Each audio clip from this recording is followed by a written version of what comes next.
नमस्कार, मेरा नाम है डॉक्टर पुरु धवन और आज इस वीडियो में हम बात करने वाले हैं कि एक पैरालिसिस पेशेंट को मालिश करनी चाहिए या नहीं करनी चाहिए? अगर करनी चाहिए तो किस टाइप से करनी चाहिए? पैरालिसिस में मालिश को लेके बहुत सारे भ्रम होते हैं। कुछ डॉक्टर्स बोलते हैं कि मालिश बिल्कुल नहीं करनी चाहिए, इससे आपका हाथ-पैर खराब हो जाएगा। बट कुछ जगह बोला जाता है कि आपने मालिश करनी है और दोनों ही बातें सही हैं, मैं पहले बताना चाहता हूँ। अगर हम मालिश को सही तरीके से नहीं करते, ज़ोर से करते हैं, बहुत दबा-दबा के करते हैं, तो मसल्स खराब हो जाती हैं, मसल्स में स्पास्टिसिटी आ जाती है, अकड़न आ जाती है और हाथ-पैर परमानेंट तरीके से खराब हो जाते हैं। तो इस मालिश के नुकसान मैं आपको पहले बता रहा हूँ, बट अगर हम चाहते हैं कि पेशेंट को दर्द है, दर्द में आराम मिले, पेशेंट की जो मसल्स में स्पास्टिसिटी है, अकड़न है, उसे खत्म करना है, तो वहाँ पर मालिश बहुत अच्छा काम करती है। तो आपने सबसे चीज़ों का ध्यान क्या रखना है कि मालिश को सही तरीके करने का आपको तरीका पता होना चाहिए। तो जब भी आप मालिश करते हैं तो आपने ध्यान क्या रखना है कि हाथ हल्का चलाना है, आपने दबाना नहीं है, प्रेशर नहीं लगाना नीचे की तरफ, उँगलियों से नहीं करनी, सोटे से नहीं करनी, बेलन से नहीं करनी, हल्के हाथ से हम मालिश कर रहे हैं। किस तरफ करेंगे?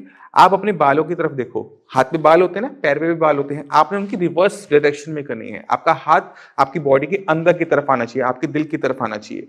क्यों आना चाहिए? उसको भी समझने की हम कोशिश करते हैं। अब अपने हाथ को देखो, इसमें आपको ये नीली-नीली न आपको दिखेंगी धारियाँ, इसे हम कहते हैं वेन्स। ये वेन्स होती हैं, वेन का काम क्या होता है? ब्लड को बॉडी पार्ट से हार्ट की तरफ लेके जाना, जहाँ पर वो दोबारा से ऑक्सीजनेट हो सके और वो बाहर जा सके। लंग्स में जाएगा, वहाँ से ऑक्सीजनेट होगा और वो बाकी ऑर्गन्स में जाएगा। तो ये जो ब्लड है, जो इनमें ब्लड है, वो जा रहा है हमारे हार्ट की तरफ, अंदर की तरफ। अगर मैं हाथ अगेंस्ट चलाता हूँ कि जा इस तरफ है, इधर हाथ चलाता हूँ, तो उसको फ्लो में दिक्कत होती है। तो हमने अपनी वेन्स के ब्लड को फैसिलिटेट करना होता है, उसकी डायरेक्शन में हमें मूव करना होता है कि वो अपनी हार्ट की तरफ जाए। तो हमेशा अंदर की तरफ हम हाथ की मालिश करेंगे, किसी भी चीज़ की। पैर की भी करेंगे तो ऊपर की तरफ करेंगे, नीचे की तरफ मालिश नहीं करेंगे। तो इससे क्या होता है कि ब्लड का फ्लो जो है, सर्कुलेशन है, वो अच्छा होना शुरू हो जाता है। दूसरा, अब जब भी हम मसाज करते हैं, तब हम किसी भी चीज़ पर रब करते हैं, तो हम क्या देखते हैं कि वहाँ पे गर्माहट पैदा हो रही है ना? अब ये जो गर्माहट है, इसका मसल्स पे बहुत अच्छा इम्पैक्ट होता है। आपने देखा होगा कि अब हम फिजियोथेरेपी करवाने भी जाते हैं, तो वहाँ पर डिफरेंट डिफरेंट मशीन्स होती हैं, जो हीट प्रोवाइड कर रही होती हैं। तो जब हम हीट देते हैं मसल्स को, तो मसल्स एक्सपेंड करती हैं, रिलैक्स होती हैं। अगर वहीं पे हम कुछ ठंडा लगाएँगे, तो मसल्स क्या होंगी? स्टिफ होंगी, उसमें स्पास्टिसिटी बढ़ेगी। तो हीट जो होती है, वो पैरालिसिस पेशेंट के लिए अच्छी होती है, क्योंकि वो मसल्स को रिलैक्स करने में हेल्प करती है। और हम जब रब कर रहे हैं, मसाज कर रहे हैं, तो क्या हो रहा है? हीट जनरेट हो रही है, आपकी स्किन गर्म हो जाती है और नीचे क्या है? मसल्स हैं। जब उस पे हीट का असर पड़ता है, वो रिलैक्स होने शुरू करती हैं। तो हमें मसल्स को रिलैक्स करने में हम मसाज का यूज़ कर सकते हैं। अब हमने हीट ही देनी है, तो हम हीट, अगर आपके माइंड में कोई भी डाउट हो कि हमें हीट ही तो देनी है, तो हम इसके मालिश ही क्यों करें? बिल्कुल सही। हम क्या कर सकते हैं? हम नॉर्मल अपने हीटिंग पैड्स जो होते हैं, जेल पैड्स जो मार्केट में अवेलेबल होते हैं, घर पर भी बहुत लोगों के मिल जाते हैं। हम उनसे भी वही इफ़ेक्ट ले सकते हैं जो कि हमें मालिश से मिल रहा है। अब हम क्या करेंगे? जेल पैड लेंगे, उसको हम अप्लाई कर देंगे। अब तो मौसम बदल गया है, पहले ठंड चल रही थी, तो ये अच्छा फ़ायदेमंद था, अच्छा काम करता था। बट अब जो मौसम बदलने की वजह से गर्मी के अंदर हमें इससे करने में दिक्कत महसूस हो सकती है। तो इसी वजह से गर्मी के मौसम के अंदर मसाज काफ़ी हद ज़्यादा हेल्पफुल रहती है। अब जितने भी पैरालिसिस के पेशेंट हैं, जिनका साइंस इंजीनियरिंग से ट्रीटमेंट चल रहा है, उनको हर टाइम मेडिसिन के साथ एक न्यूरो एम करके ऑयल दिया जाता है। तो न्यूरो एम ऑयल का पर्पस भी आपको पता होना चाहिए। तो काफ़ी हद तक मैं आपको बता चुका हूँ कि उसका मेन पर्पस क्या होता है? मसल्स को रिलैक्स करना। तो अगर आपके किसी बॉडी पार्ट में, मान लो कि कंधे में पेन है, मूवमेंट करने पे स्टिफनेस महसूस हो रही है कि यहाँ पे मांसपेशियाँ बहुत अकड़ी हुई हैं, तो आप क्या करेंगे? थोड़ा-सा ऑयल लगाया, जेल पैड लिया, गरम किया उसको और वहाँ पे अप्लाई कर दिया। तो उससे क्या होगा? डे बाय डे करने से वहाँ की जो मसल्स हैं, वो रिलैक्स होनी शुरू हो जाएँगी। पेन जो है, वो डिसिपियर होना शुरू हो जाता है, क्योंकि मसल रिलैक्स हो गई है। मसल में जो स्पास्टिसिटी है, वो खत्म हो गई है। तो इन चीज़ों का आपने ध्यान रखना है। तो मैं उम्मीद करता हूँ इस वीडियो से आपने मालिश कैसे करनी है वो आप समझ गए होंगे। फिर भी आपके माइंड में कोई भी डाउट है, कुछ भी आप पूछना चाहते हैं, तो हमारे डॉक्टर्स अवेलेबल हैं, उनसे बात कीजिए, वो आपकी पूरी हेल्प करेंगे इस बीमारी से आपके लड़ने की। मगर जाने से पहले मैं चाहता हूँ कि जो टेस्टिमोनियल्स हैं, पेशेंट आते हैं, पेशेंट ठीक होते हैं, उनकी आप वीडियो ज़रूर देख के जाएँ। नमस्कार, मेरा नाम है डॉक्टर पुरु धवन और आज हमारे साथ एक पैरालिसिस के पेशेंट हैं जिनका नाम है हेमेंद्र। हेमेंद्र, कहाँ रहते हो? मानेसर। मानेसर। अच्छा, ये पैरालिसिस कब हुआ था हमें? 17 अगस्त 2020 में। 2020 में हुआ था, 3 साल होने वाले हैं। हाँ जी। साइंस इंजीनियरिंग से ट्रीटमेंट लेते हुए कितना टाइम हो गया? 2 महीने। 2 महीने। 2 महीने में आपको अपनी बॉडी के अंदर क्या सुधार नजर आया? बोलने में काफ़ी फर्क है। थोड़ा सा रह गया बट वो हो हाँ जाएगा। जी, और लिखने में बहुत मूवमेंट आएगी। लिखने में इम्प्रूवमेंट आ गई हाँ। है, लिख पा रहे हो अब हाँ सही जी। से? अब काम क्या करते हो आप? मैं कंपनी में था HR। कंपनी में एचआर थे, तो वहाँ पे काम कंप्यूटर पे था? कंप्यूटर पे काम था, तो कंप्यूटर की प्रैक्टिस कर रहे हो? करता हूँ। पहले से बेटर हुआ टाइपिंग? हाँ जी। ठीक है। पैर में क्या सुधार है? पैर में वॉक होती है हम्म। लेकिन रन नहीं होता। वॉकिंग शुरू हो गई है। हाँ और जी। 2 महीने पहले क्या कंडीशन थी? 2 महीने पहले किसी का सहारा लेके चलता था मैं। 2 महीने पहले सहारा लेना पड़ता था, अब बिल्कुल सहारा नहीं लेना नहीं। पड़ता, अपने आप चल लेते हो आराम से। हाथ हाथ में कोई वीकनेस तो हाथों पर करो, सबको दिखाओ, हाथ वीकनेस बंद करो, एक बार चल के दिखाओ। तो बाकी जो पेशेंट हैं पैरालिसिस के जो जूझ रहे हैं आपकी तरह, उनको क्या एडवाइस करोगे? मेन यही है, हक दवाई लो, यहाँ से इम्प्रूवमेंट होगा। हेमेंद्र जी ने 2022 में सितंबर में भी कांटेक्ट किया था, मगर ये यहाँ पर आकर मिल के चले गए, मेडिसिन लेके नहीं गए थे। इनके माइंड में बहुत सारे डाउट रह गए होंगे उस टाइम में शायद, है ना? बट अब जब 2 महीने बाद 2 महीने का ट्रीटमेंट आपने अब शुरू किया 2023 में, फरवरी एंड मार्च में, अब पता लगा मेडिसिन में कितना दम है, कितना भटकने के बाद, काफ़ी दम है ना? ठीक है। तो जितने भी पैरालिसिस के पेशेंट हैं उनको समझने की ज़रूरत है कि ब्रेन के अंदर जब क्लॉट आता है या नस फटती है तो ब्रेन का एक हिस्सा मर जाता है। अक्सर डॉक्टर्स बोलते हैं कि ये ठीक नहीं होगा, और वो बात सही भी है कि हम मरे को जिंदा नहीं कर सकते, बट जो हिस्सा मरा है उसका काम हमें बाकी हिस्सों को डिवाइड करना होता है। अब 2 महीने में अगर पेशेंट दोबारा से अपने सारे चलने लायक, बोलने लायक, लिखने लायक हो गया तो ये खुद में एक अच्छा इम्प्रूवमेंट होती है। तो हमें इन इम्प्रूवमेंट्स को, छोटी छोटी इम्प्रूवमेंट्स को किसी भी कीमत में नहीं छोड़ना चाहिए। जहाँ तक आज की डेट में हम बात करें तो हेमेंद्र जी अगले 1-2 महीने में काम पे दोबारा जाने लायक हो जाएंगे, और वही हमारा काम है, उसी, है ना? मेन क्या था, 2 महीने पहले किसी की सहारे की जरूरत है।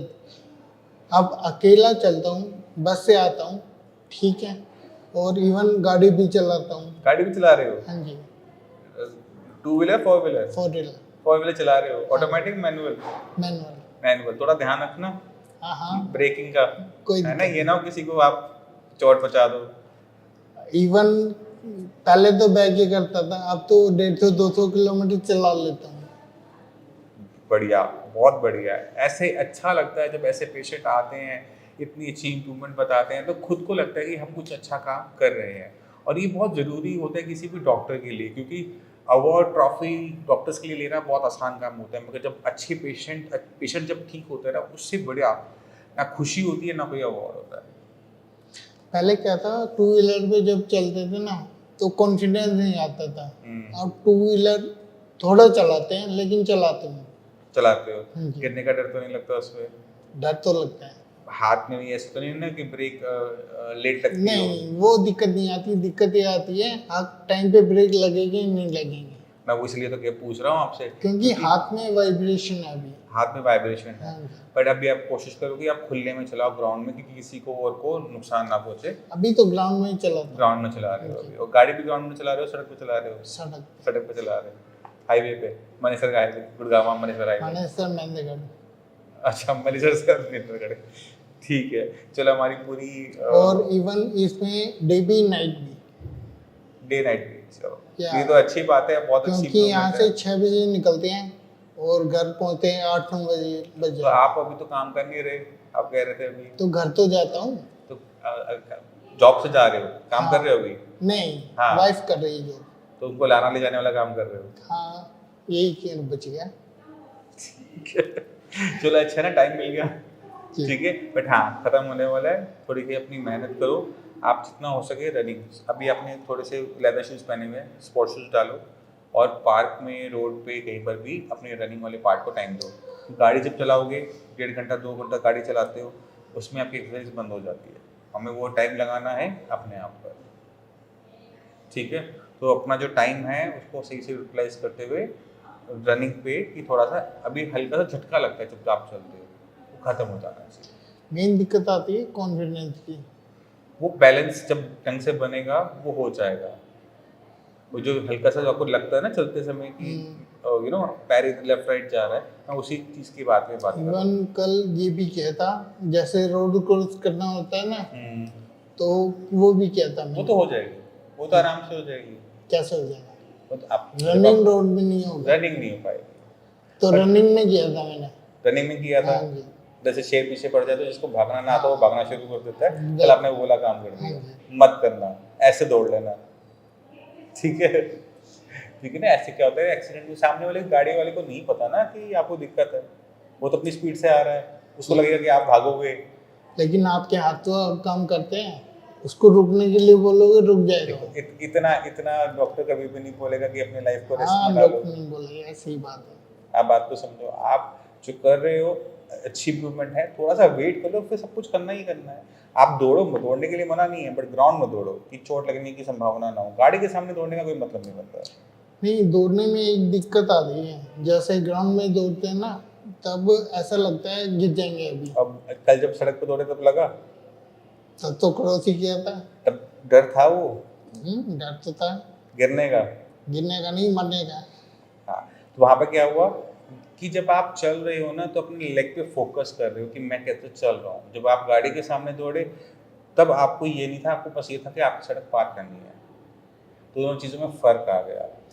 नहीं, इससे डर खत्म उसमें हो कोऑर्डिनेशन का फर्क आता है। ये साइड है, आ रही है गाड़ियाँ, ये जा रही हैं, गया। हाँ, आप कैसे क्रॉस करोगे? माइंड में फोकस खत्म हो गया ना। आपने फोकस अपने पैर से हटा के गाड़ी पे लगाया कि गाड़ी इधर से आ रही है, ये गाड़ी इधर से आ रही है, मुझे इतनी स्पीड पकड़नी है, तो मैं ये रोड इस तरह से क्रॉस कर लूँगा। तो वहाँ पर हमारा फोकस बदल गया। इस वजह से उस टाइम में हमें डर गिरने का नहीं लगा, डर हमें लगा गाड़ी का, भी गाड़ी लग ना जाए।